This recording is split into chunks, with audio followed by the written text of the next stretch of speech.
ایک عارف نے ایک دن عرض کی کہ مولا تو مجھے اپنا انصاف دکھا۔ اللہ تعالیٰ نے فرمایا جاؤ دریا کے فلاں گھاٹ پہ میرے انصاف کا منظر دیکھو۔ وہ عارف جب اس دریا کے گھاٹ پہ پہنچا تو اس نے کیا دیکھا کہ ایک فوجی آیا پانی پینے، اشرفیوں کی تھیلی اس نے ایک طرف رکھی، پانی پیا اور وہ تھیلی اس کو بھول کے چلا گیا۔ اس کے بعد میں ایک اندھا آیا، اس نے پانی پیا اور اشرفیوں کی تھیلی پر اس کا پاؤں ٹچ ہو گیا۔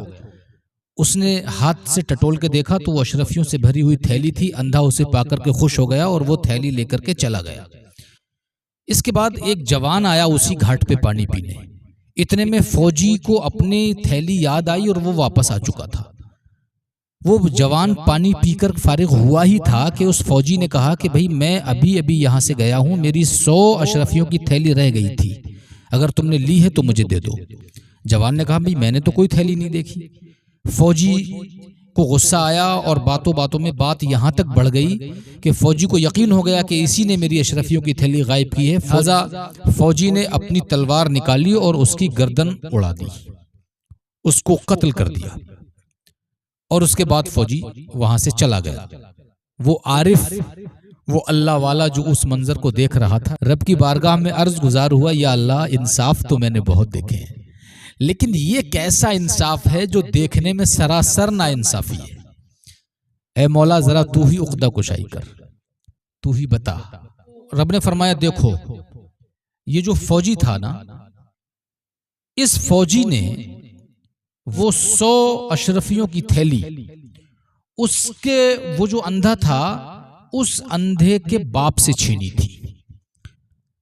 اس کے باپ سے چھین کر کے یہ اس راستے سے جا رہا تھا اور اس طرح کے حالات بن گئے کہ وہ تھیلی اس اندھے کے ہاتھ لگ گئی، گویا کہ اس کا مال اسے مل گیا۔ یہ ہمارا انصاف ہے۔ اب اس عارف باللہ نے عرض کی کہ مولا اللہ تیرا یہ انصاف تو سمجھ میں آ گیا کہ جس کا مال تھا اس کو مل گیا، لیکن وہ جوان جو قتل ہوا، جس نے چوری بھی نہیں کی تھی اور فوجی نے اس کو چوری کے شک میں قتل کر دیا، یہ کیا انصاف ہے؟ اس میں کیا حکمت ہے؟ تو رب نے فرمایا کہ سن، جب یہ فوجی بچہ تھا اس کے باپ کو اس جوان کے باپ نے قتل کر دیا تھا۔ آج جب یہ فوجی جوان ہو گیا اور اس کا باپ اس دنیا سے چلا گیا تو بدلہ لینے کے لیے کوئی اور تو تھا نہیں۔ جس کے باپ نے اس فوجی کے باپ کو قتل کیا تھا یہ جوان اسی کا بیٹا تھا، تو ہم نے اس کے باپ کے جرم کا بدلہ یہاں پر چکایا اور اس طرح سے اس کے باپ کے ناحق خون کا انصاف کیا۔ تو میرے بھائیوں کیا سمجھے اس بات سے کہ اللہ کی پکڑ اس کی سلطنت سے کوئی باہر نہیں جا سکتا۔ آج اگر تمہارے پاس طاقت ہے، ظلم کرنے سے پہلے سوچ لو کہ یہ ایک چین سسٹم ہے، جیسا بھیجو گے پلٹ کر کے ویسا ہی تمہارے پاس آنا ہے۔ طاقت تمہارے پاس ہے، پیسہ تمہارے پاس ہے، پاور تمہارے پاس ہے، موقع تمہارے پاس ہے، مگر عقل بھی تمہارے پاس ہے، دینی روشنی بھی تمہارے پاس ہے۔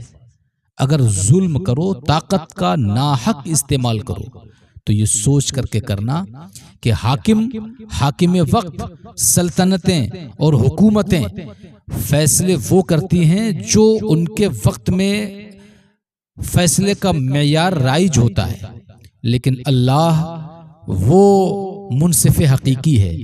اللہ وہ منصف حقیقی ہے، وہ فیصلے کرتا ہے جو نسلوں نے گناہ کیے ہوئے ہوتے ہیں، وہ نسل در نسل فیصلہ کرتا ہے۔ اس لیے اپنی اولاد کے لیے اگر دنیا میں راحت چاہتے ہو نا تو آج تمہارے پاس پاور ہے، دوسروں کو راحت پہنچاؤ، کیونکہ سب سے اعلیٰ انصاف کرنے والا رب ہے۔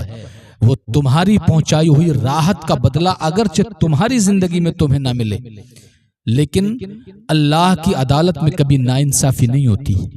جو بدلہ تم نہیں پاؤ گے اس کا سکھ تمہاری اولاد کو عطا کر دیا جائے گا۔